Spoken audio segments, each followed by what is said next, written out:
Alright people, so welcome to Jumbo IS and welcome to our lecture series on current affairs. Now today we are going to cover social issues related current affairs. So all the important news items with respect to social issues in the past week, from the past week, shall be covered in today's lecture. Now remember that we are covering social issues from week 4 of the month of July, okay?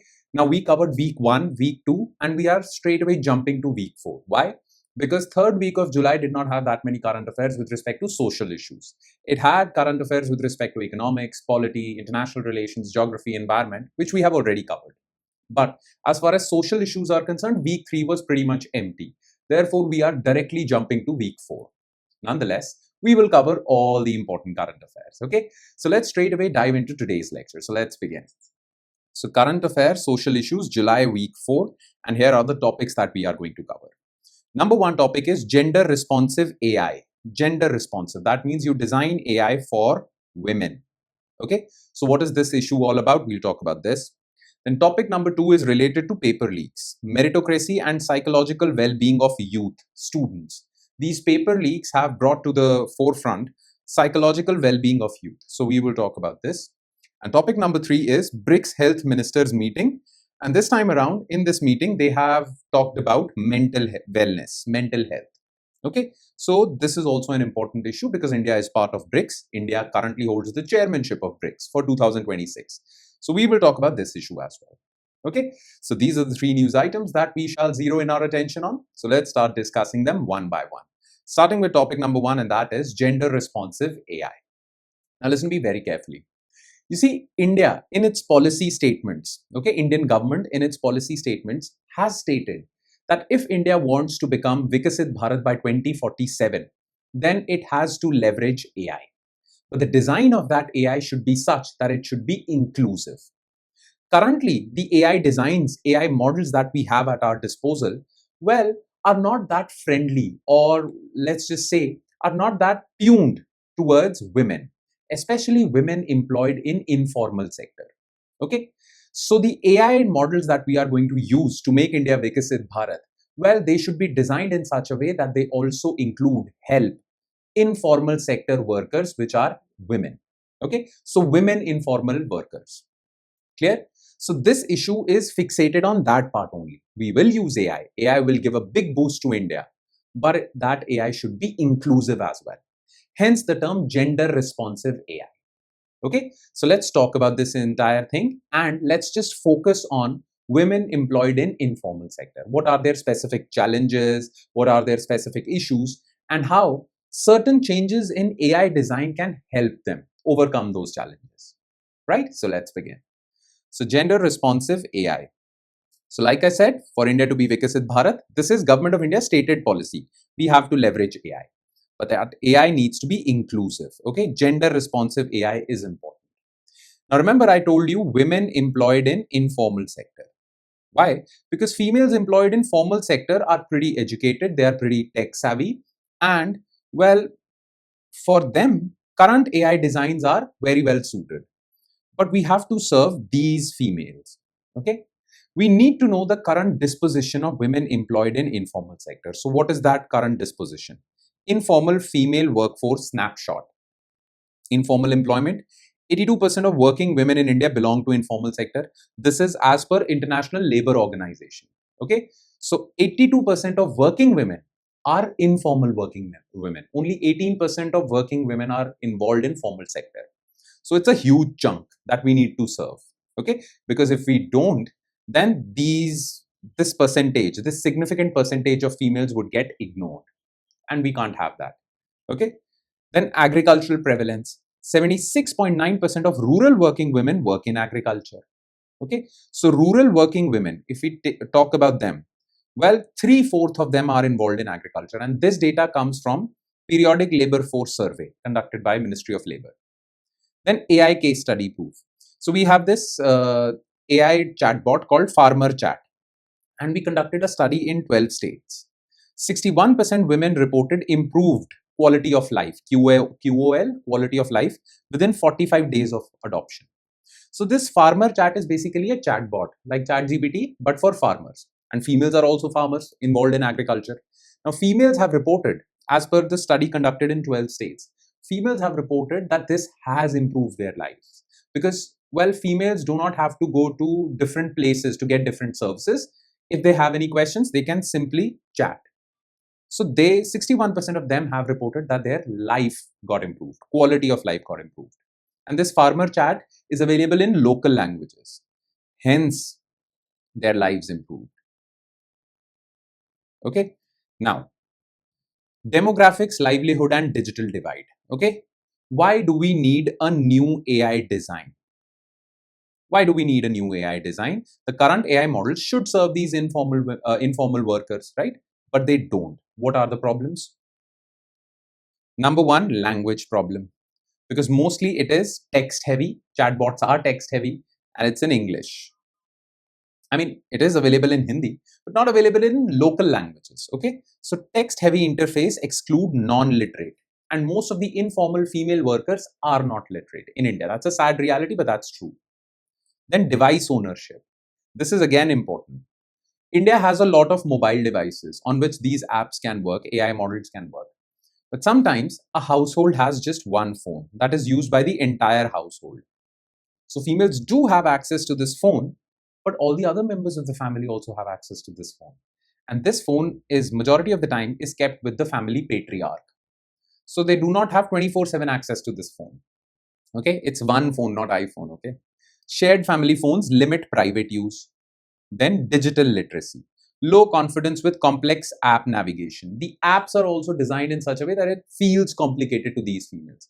So your user interface needs to be designed so that it's user friendly to these specific category of females. Okay, it should be designed in an Indian context. Clear? Now, what changes you should make in the new AI models that would be deployed for these informal female workers? What changes are required? Foundations for inclusive AI. To convert technology from a driver of inequality into a tool for empowerment, India is combining public digital infrastructure with targeted gender initiatives. Because if you don't design this gender inclusive AI, well, it can exacerbate gender inequality, increase gender inequality, because males would take all the advantages of this AI, these AI models, but females won't be able to do that, right? So you have to reduce inequality, not increase it. First of all, voice first, not text, voice-based AI models, and they should be multilingual. Use Bhashini AI. It is a language translation model, AI model created by India. Leverages the Bhashini platform to enable natural language voice-based interaction in regional languages. Then farmer chat studies. Based on these farmer chat studies, in 12 states, 61% of females showed improvement in their quality of life. Well, conduct more studies, and based on these studies, well, deploy these AI models like farmer chat. And casebook on AI and gender empowerment. This is important. This casebook was launched by Ministry of Electronics, Ministry of Women, UN Women at the India AI Impact Summit. And what does this casebook do? This casebook showcases 23 global South AI models that deploy gender responsive design to empower women. So there are 23 AI models that have been deployed in developing countries, global South, and they have shown promising results. Well, use this casebook as a case study as to how these models work, what design features were there in it, and create your own models based on this casebook. This casebook is basically a way for other developing countries, or this casebook would serve as a tool to learn from. Okay, what works in developing countries. So do this. Clear? Now, what steps can be taken? Okay, and what will be its outcome? So gender impact assessment should be done. Okay, this will have better outcomes because these assessments, these studies would allow you to create better AI models. Then gender responsive AI budgeting. Allocate separate funds for AI for women. Do this. Community centric AI literacy. Generate AI literacy programs. There should be workshops free for all in every village of India. Digital safety and synthetic content rules. Yes. Fake AI images, fake videos, deep fakes, they can basically destroy the lives of females. Okay. So you need to generate literacy in this area as well. Create rules, safety rules, so that, well, people are saved from this harmful impact of AI. Okay. So basically change rules, bring new laws so that, Well, digital safety is ensured because now you are going online. Online has its own set of challenges. Remove those challenges if you really want these online tools to help females. Okay, already digital literacy is very low. So this is the thing. These should be the fourfold policy framework. Make sense? Simple. All right. Now let's quickly shift our focus to next news item, and that is meritocracy and psychological well-being of students, youth. So this NEET fiasco has revealed one thing, and that is, well, paper leaks are bad. We all know about this, but they also have a psychological toll on students. Okay. Plus, paper leaks not just impact students psychologically, or I should say that I should rephrase this. They don't only impact students, but their entire families. Clear? So psychological well-being, mental health of students is really important. So in this context, what has the government done now? Okay, government will take future steps as well. But as of now, government has taken 2 steps to basically help psychological well-being of students. Okay, so let's talk about this. So meritocracy and psychological well-being of youth. So this is the context. In response to paper leaks, exam cancellations, rising mental health stress among students, the Indian state has established a dual reform framework. Twofold reforms are being conducted, addressing both procedural exam integrity, addressing paper leaks and mental health. Okay, so how are they addressing this? Well, legal and statutory deterrence. So this is new law. Government enacted a new law, basically in the process of enacting a new law to prevent paper leaks. Okay, Public Examination Prevention of Unfair Means Amendment Act 2026. This is the new law. And for well-being, mental health, judicial and psychosocial protection, Supreme Court's 15 guidelines as part of Article 21, mandatory mental health policy and UMEED guidelines. We'll talk about them in detail. Okay, but this chart, this flow chart is there. I'm displaying this flow chart to reveal that these are the 2 reforms, 2 steps that the government is taking. One step is targeting institutions, okay, to stop paper leaks. The other step is targeting mental health of students. All right. Now, what are the structural drivers of this mental health and paper leak crisis? What are the reasons behind this paper leak crisis? First of all, severe demand-supply asymmetry. There are too many students giving this exam, but there are very few seats in medical colleges, engineering colleges. Okay, so the exam is pretty competitive. India and China have extremely competitive examination systems because the population is very high. There is this huge demand-supply asymmetry, and this makes the exam extremely important. NEET is, well, important for the entire country. Why? Because there are so many students taking this exam and there are very few seats. This adds to psychological pressure. If the system was decentralized, that every state will conduct its own type of exam, its own exam for medical college seats, okay, then the competition would have been lower. Plus, the other step would be, first step is decentralization. The other step would be increase the number of medical colleges, right? This should be there. Then, erosion of meritocracy and distributive justice. Because of paper leaks, people who are rich, they can afford good marks because they will just buy that medical seat or buy that paper. Okay, this is a clear violation of meritocracy, especially for people who come from poor backgrounds because they don't have money, they only have their hard work. They have merit, but they don't get justice. Why? Because they are excluded from this entire system. Why? Because paper leaks happen. Rich people buy these papers, get good marks, get seats. This is a problem. Hyper commercialized coaching systems. Because there is this severe demand-supply gap, coaching systems, ecosystems are mushrooming. And these coaching ecosystems, coaching institutes, they themselves add a lot of pressure on young students. Okay, they segregate batches on the basis of your rank in their entrance test, and many other practices are done, which adds more pressure on students. Okay, and then psychological and social consequences. After these paper leaks, there is depression, there are even reported suicide cases. The entire family goes for a toss. So these are the structural drivers, okay? But the biggest driver is this demand-supply asymmetry. Now, the government, like I said, has taken 2 steps. One, targeting institutional reforms to prevent paper leaks. One, targeting mental health. So first, let's talk about these legislative safeguards. So this is the earlier law was Public Examination Act for paper leaks. Now we have introduced an amendment to it, Amendment Act 2026, in the current monsoon session. So what changes have been made? Jail term earlier was 3 to 5 lakhs, fine 10 lakhs. You have increased that. Service providers, if there is leakage from them, there is higher fine. Organized crime syndicates who are organized paper leak mafias, for them, penalties even more. Investigation timeline. In the earlier act, there was no deadline for investigative agencies.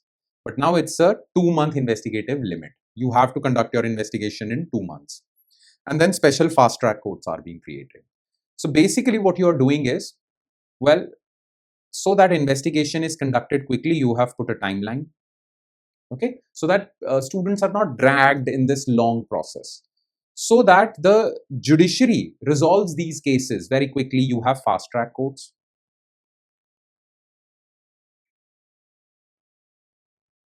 Right? And there should be fear in the minds of these people who leak papers. You have increased penalty. This is what is being done under this new amendment law. Clear? But what about mental health of students? So this is what is going on. Mental health support framework. So there are these Ummeed guidelines, okay, followed by Ministry of Education. Every child matters. So these guidelines are followed by all educational institutions. They identify, they support, they care about people, students. Then Telemanas helpline. This is a mental health helpline. 24/7 tele mental health support and crisis response linked with medical hubs. If a student is going through depression, they can call them. They would provide psychological counseling. And if the psychological counselor feels that the student is about to go for suicide or harm himself or herself, well, they would inform the local authorities. And coaching regulation. Ministry of Education Guidelines 2024 ban on enrolling less than 16 years of students, okay? Because some coaching institutes enroll students very young. Okay, that is not the age to have pressure, mental pressure or mental health problems. No misleading rank claims. There are strict guidelines for that. Okay, what more can be done? Shift towards holistic assessment, modernize testing methodologies by prioritizing critical thinking over rote learning and marks and ranks. Then capacity expansion in higher education and jobs. Increase the number of jobs, increase the number of medical seats, engineering seats. Strict algorithmic and computer-based tests. Yes, paper leaks are more rampant and common in these physical testing, offline testing environments. Go for CBT, computer-based tests, because the question paper won't be physically transported from one place to another. They would be transported online, okay, and through encrypted communication links. So this is a better way to stop or at least reduce paper leaks, right? That's about it. That's all you need to know. And now let's quickly shift our focus to next news item, that is BRICS Health Ministers Meeting and Mental Wellness. You see, in 2026, India currently holds the chairmanship of BRICS. Therefore, all these summits, all these meetings under the BRICS umbrella are happening in India. There was a foreign ministers meeting, there was a industry ministers meeting, there was education ministers meeting. So all ministers from all the BRICS countries are meeting. So there are meetings happening. Okay. Now recently, 16th health ministers meeting was conducted. And in that meeting, all the health ministers of the BRICS countries, BRICS members, they have set certain, or they have created these frameworks. They have prioritized mental health. Okay. So what have they said about mental health in this latest BRICS meeting? We have to discuss this. Okay. So let's talk about this. Remember, we won't focus on BRICS in this topic because that is international affairs, international relations topic. We would focus on the outcomes of this meeting, which is more social issues related. Okay, so let's talk about this. BRICS Health Ministers Meeting and Mental Wellness. So this is the context. Hosted under India's 2026 BRICS chairship in Chandigarh, the 16th BRICS Health Minister Meeting convened representatives from all member states, all BRICS members, and their health ministers. The summit concluded with unanimous adoption of 16th BRICS Health Ministerial Declaration. And in this declaration, there is a separate chapter. Just a second.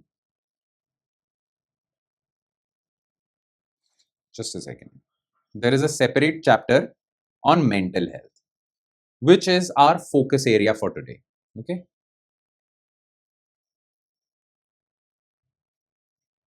Now, 16th BRICS Health Ministers Meeting. The theme was Building for Resilience, Innovation, Cooperation and Sustainability. What are the three pillars, outcomes of this meeting? Mental wellness architecture. All BRICS members would construct these institutions, would create these institutions to combat mental health challenges. Okay. Then digital health compendium, there was a separate chapter on digital health, how digital technologies, AI, can improve access to healthcare. Because hospitals can't be everywhere. They should be, but they can't be. So for some people who live in remote areas, digital health can be a great game changer and a savior. So use that. Healthy lifestyle mission, roadmap 2026-29 for non-communicable disease prevention. Basically promote healthy lifestyle, because most of these non-communicable diseases, high BP, hypertension, heart attacks, kidney failures, sometimes are because of your lifestyle. Okay. So, these BRICS nations are promoting healthy lifestyle so that, the burden of non-communicable diseases gets reduced in these countries. Okay. So these were the three pillars of this declaration. We would focus on this one. Now, framework as per this meeting. So BRICS Compendium on Digital Health Architecture. This is the objective. BRICS Mission for Healthy Lifestyle. This is what was said. Basically, this is a summary paragraph of what was decided by BRICS countries. Operational framework on social determinants of health, public health institutes network. So these were the frameworks that were adopted by BRICS nations. Now, what is the significance? What is the significance for India? How is this declaration, BRICS Health Ministers Meetings declaration, important for India? First of all, because India is a chairman of BRICS in this year, 2026, and BRICS is an institution that represents Global South, developing countries. So India used its chairship to prioritize affordable, accessible healthcare models over high-cost, capital-intensive solutions, which are quite prevalent in Western countries. So Global South leadership. Exporting digital health infrastructure showcases India's success with Telemanas for mental health, COVID vaccine, Ayushman Bharat digital mission. India basically showed the world that it has used digital technology successfully to promote healthcare in its country. Okay, integrating traditional medicine. You all know about Ayush. Okay, traditional medicine also has something to offer for improving healthcare of the masses, right? So you need to leverage traditional medicine. Of course, we are not ignoring modern medicine, but we need to make these two medicine fields complementary to each other. So we need to leverage the knowledge of traditional medicine also, Ayurveda, traditional Chinese medicine, all of that. Because China is also a member of BRICS. Promotes evidence-based research under traditional, complementary and integrative medicine alongside modern medicine. Right? That's about it. That's all you need to know. So with that, we conclude today's session. So thank you so much for watching, everyone. And I'm sure it has added value to your preparation. Now, it will add more value if you're number one, consistent and regular with this lecture series. And number two, you revise this lecture from the notes provided by us. So in the hope that you are precisely going to do that, I shall take your leave with the promise of seeing you again with another set of news items. Thank you, everyone.